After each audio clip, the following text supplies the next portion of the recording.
how much pain is enough to make up for irreparable harm. I don't know that you ever achieve that. I don't know.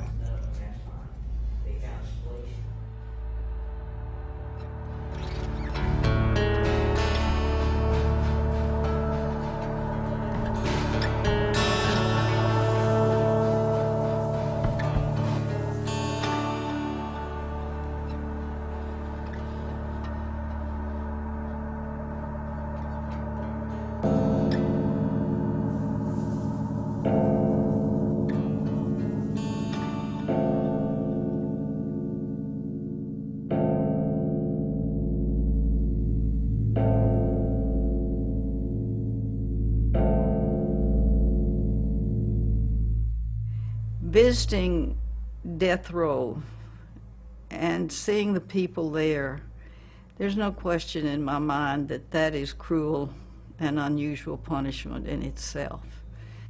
Our culture, in which so many people claim to be Christian, seems to have left mercy and grace out of the justice system almost altogether, and particularly where it comes to capital cases.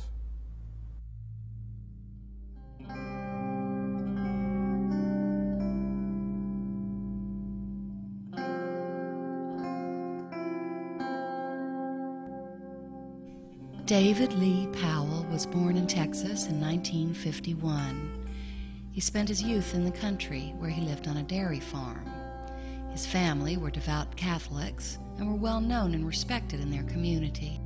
He was a gifted student with dreams of becoming a doctor or a scientist. I had wanted to be a doctor. I felt I had the intellectual strength to make a difference in a lot of areas, but that might be an area where I could more directly help people and come into contact with people. David was remembered as always being gentle, quick to jump in when anyone needed help, the kind of kid that is always bringing home strays. He was very helpful. He wanted to work.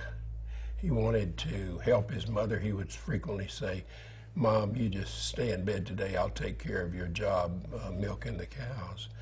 He was real kind to the cows, too. I mean, when he brought the cows in, he would say, "Hey, come in, cow, very, very calmly and very sweetly.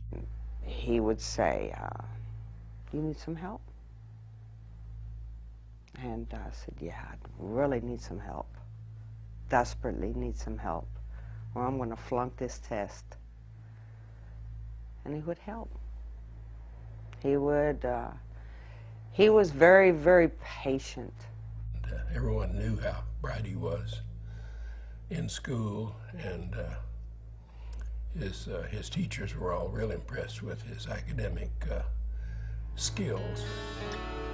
He graduated as valedictorian of his class at age 16.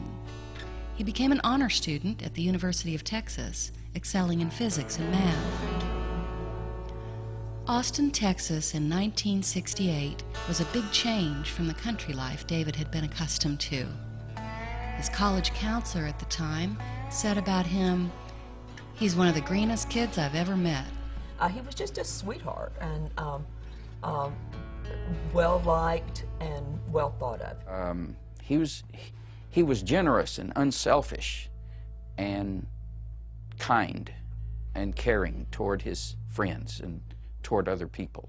He'd been this very bright student at the University of Texas and was part of the youth movement, I guess, in the late 60s or whatever. We wanted a better world, and we believed it was possible to make that better world, and we actually believed that we were going to do it. And yes, David Powell was very much a part of that. I came of age in the late 60s, really. And that was a time of great cultural ferment and questioning of values, and time of great idealism. And I, of course, was infected with the spirit of the times like everybody else, or like a lot of people at any rate. David became involved in student activism and was seduced by all the wildness that came with it, including drugs. I was in the legislature in the late 60s and early 70s, and I remember the real hostility toward kids. There was no question about it.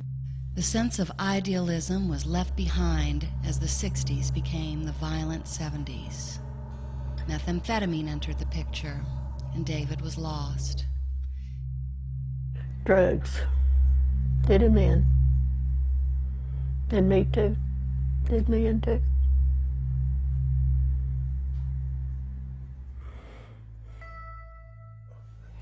He got hooked on the drugs and became essentially insane. He had become severely strung out on amphetamines.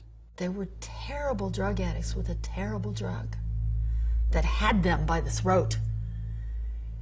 And he knew it. Even then, sick as he was, he knew it. He knew that he had to get off that drug. He went to doctors. They testified at his trial. Get me off these drugs. And they prescribed the wrong drugs, things that made it worse. Well, the doctor gave him the drugs he wanted. Later on, I found out the doctor was a druggie himself, and the Texas Medical Association removed his license. By May 1978, he and his girlfriend Sheila Minert were both serious drug addicts, completely strung out on meth. They were both arrested for the murder of Officer Oblanedo. I probably hadn't seen David for a couple of years when I heard about what had happened. And I was just, first of all, I didn't believe it was the same David Powell. The David Lee Powell who committed that act of violence was not the same person as the David Lee Powell who has comprised the overwhelming majority of the rest of his life, both before and after that incident. Someone who went to college, someone who was intelligent and articulate, someone who had a lot of potential, but someone who started making some wrong choices about drugs and the people he was associating with, and one step led to another to put him in the place where he was. One tries to make oneself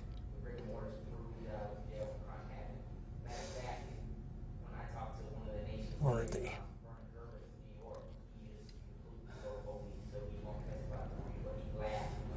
Of forgiveness. Worthy of acceptance and respect. To maintain some kind of dignity.